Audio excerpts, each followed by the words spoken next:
Following the trail of spice shipments, we made our way up to Nunavut Bay, Canada, the secret hub of Jean Bisson's shipping empire. As a young man, he trekked across Canada to strike it rich during the gold rush of 1852. An avid prospector, he took some chances and ended up buried alive in an avalanche.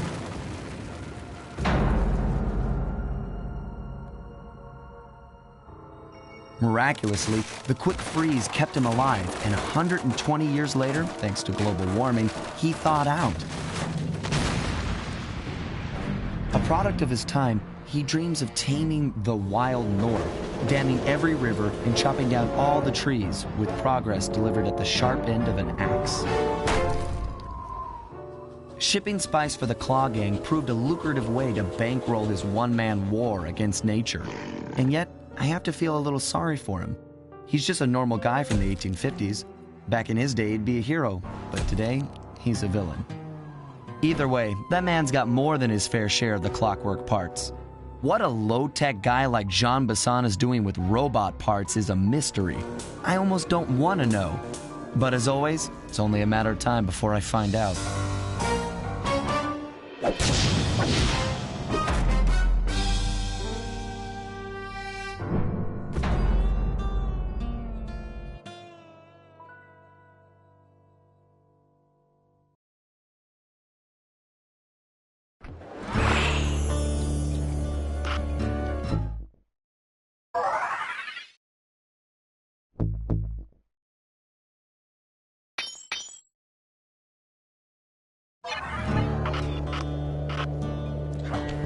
I've got a lead on the clockwork parts. Head through town and out into the wilderness.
Rustic, but don't be fooled. It's the control center for Jean Bisson's trade empire. Sneak inside and raid his files. You're sure to find out where he keeps his clockwork parts. Ransacking his files doesn't sound hard. Now, climbing up a sheer rock wall, that'll be a challenge. You're in luck. Before Jean Bisson took over, this used to be a popular destination for rock climbers. Some of their old wall hooks are still around. I'm guessing I just jump and hit the circle button to latch on. That's right. And remember to lean back before you spring off the hook. You'll get more altitude. Thanks for the tip. I'll give it a try.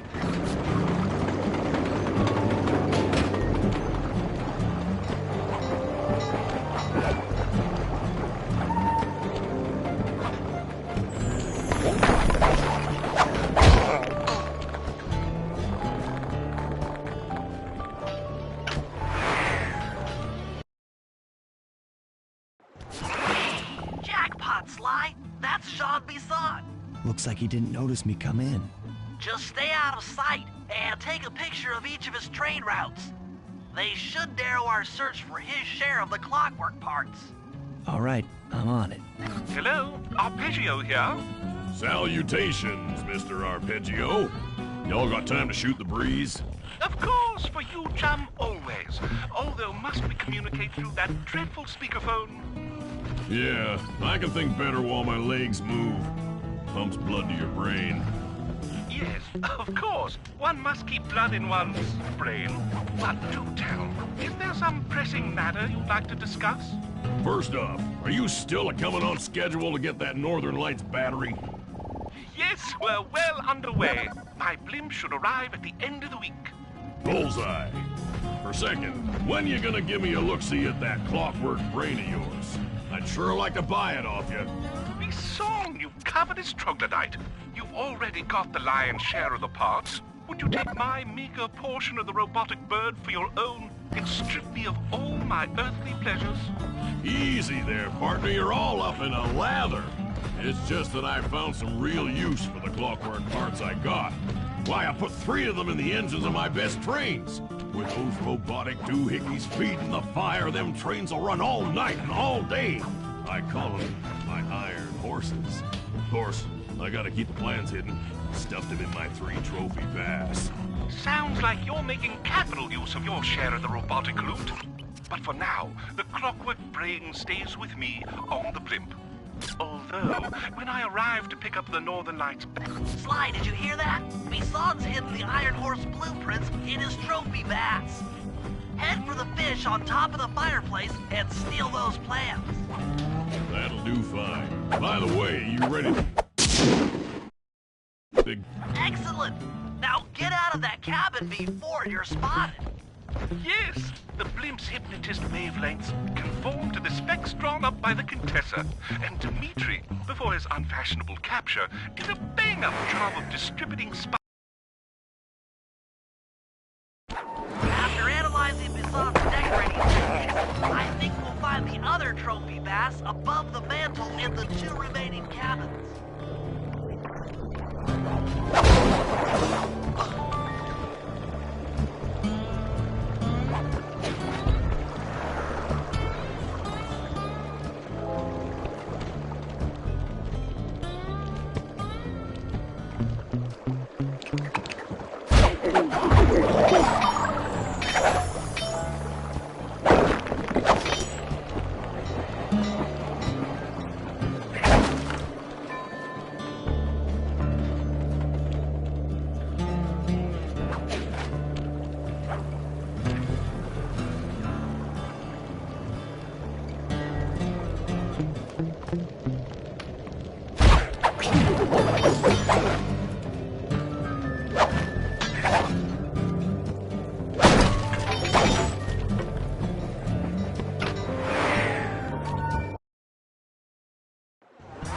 Like I thought. Get to the fish above the mantle and steal those blueprints.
Above the fireplace.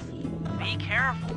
Attention all cabin guards. I've heard tell from the boys at Ponderosa Cabin there's someone been in my hidden blueprints. Everyone stay sharp. This ain't no summer camp. I don't pay you boys to lollygag while there's a thief in these parts.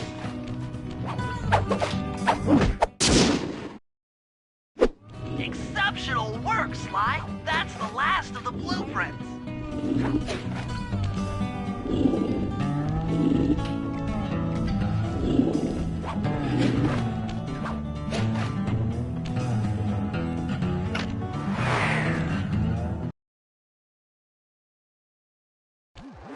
Armed with all 3 blueprints, we should be able to isolate and track the Iron Horse trains through that satellite dish. Top of the mountain, huh? Shouldn't take long.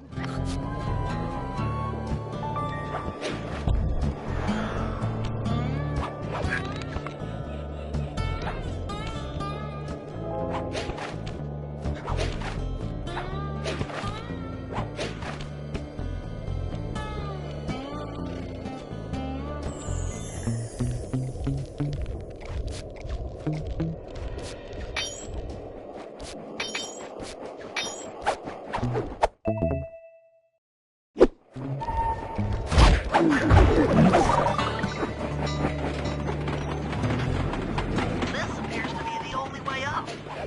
Keep an eye out for those rock climber wall hooks. They might be useful.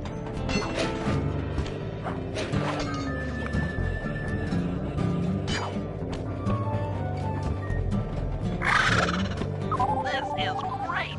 We've got total access to the train's GPS system. It's all on my computer. Head back to the safe house. I'll crunch some numbers and give you and Murray the rundown.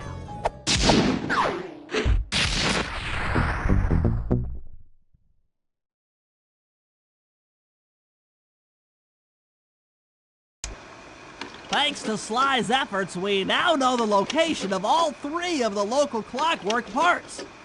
2 lugs and a stomach. John Bisson has grafted each piece to the engine in one of his Iron Horse trains. This improvement allows the trains to run all night and all day. We won't have the luxury of sneaking in while they're stopped. While they're in motion, the only way aboard is through a hatch on the caboose roof, which unfortunately has been locked down. These need to go. First, collect the spice gas from the balloons above town, and then land on the back of the caboose to blow off the locks. Once the way is cleared, I'll suit up and jump into Iron Horse number 1 while it passes near town. With some luck, we'll have the first clockwork lug in a few hours.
Okay, Sly, we need to break into the Iron Horse trades, but the only way in, through the caboose, is locked.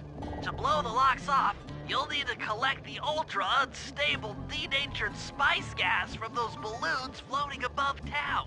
How am I supposed to get up there to collect the spice gas? Murray's already commandeered this ice plane. Jump on its strut, and he'll fly you up to a good paragliding altitude. Oh, and strap on a special vacuum backpack. It'll automatically collect the spice gas after you've popped a balloon. Sounds like fun. Once you've collected enough gas, you'll have to land directly on the train's caboose. Why directly on the caboose? Denatured spice gas is very unstable at lower altitudes. Unless you land on the caboose, you won't have time to get the gas tank to the lock before it blows up. So you're saying I either land on the caboose or get blown to bits? That's correct. Chemistry can be a harsh mistress.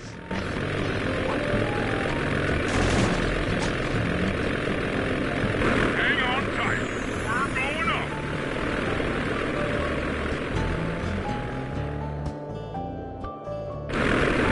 Remember to use your paraglider.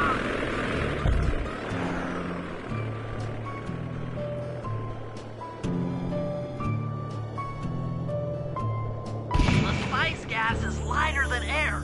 Popping balloons should keep you aloft.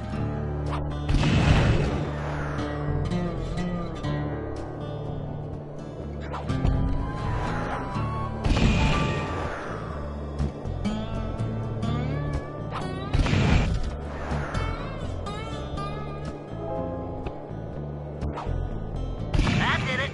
You got a full tank of gas, time to land on a caboose.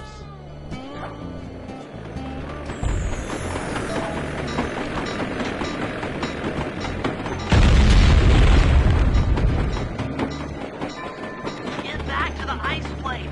2 more cabooses to blow open.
Find a caboose and try for a landing.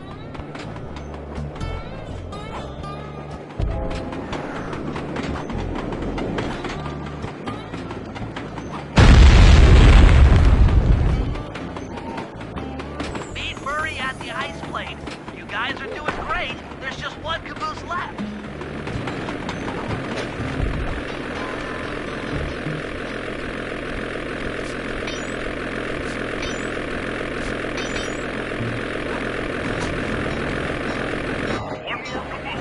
Try not to get blown up.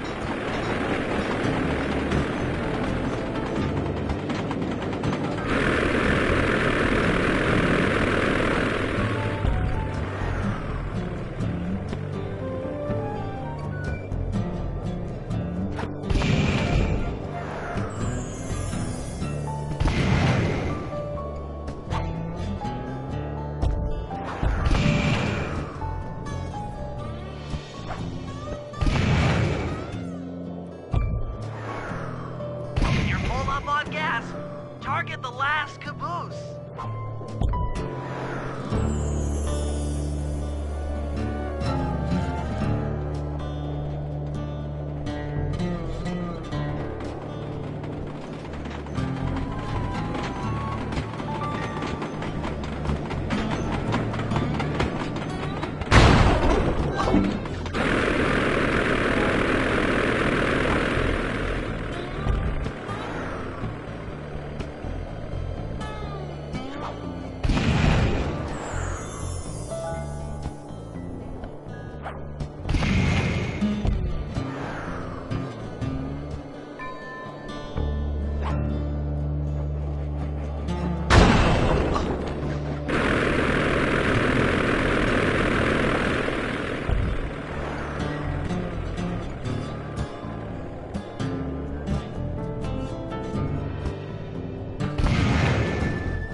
Target the last caboose.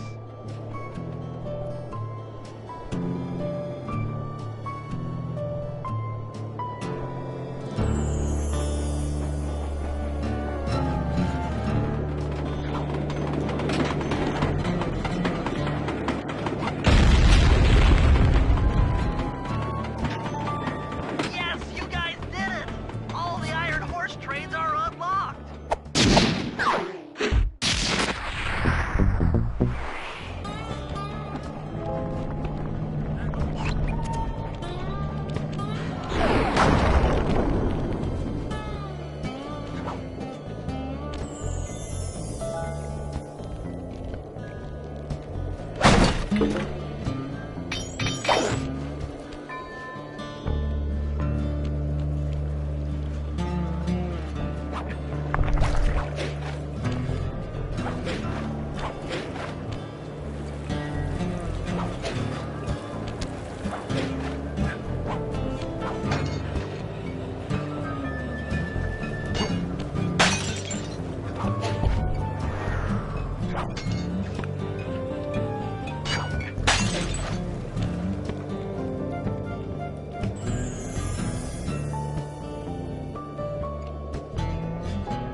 Attention, men.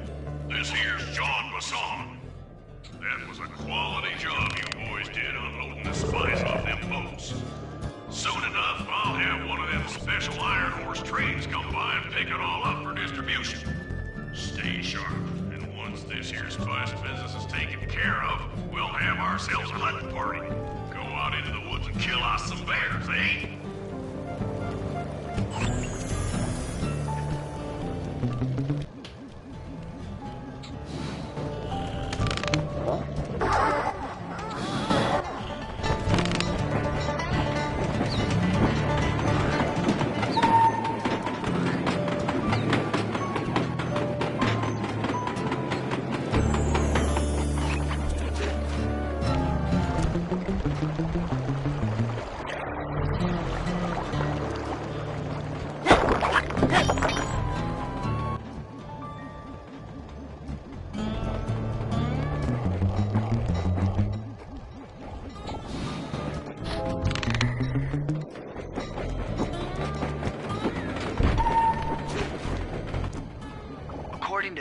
timetable, Iron Horse number 1 should be passing by any time now.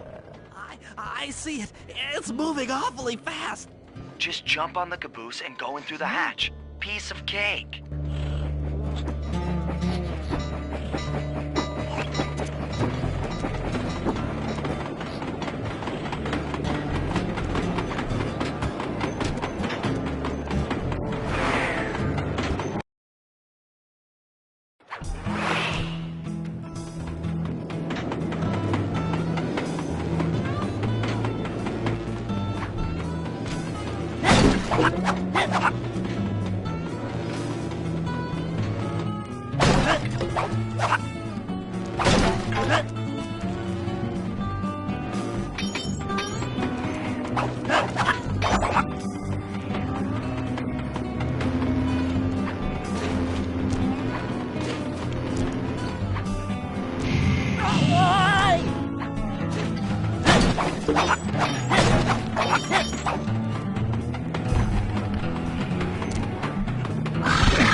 Outstanding!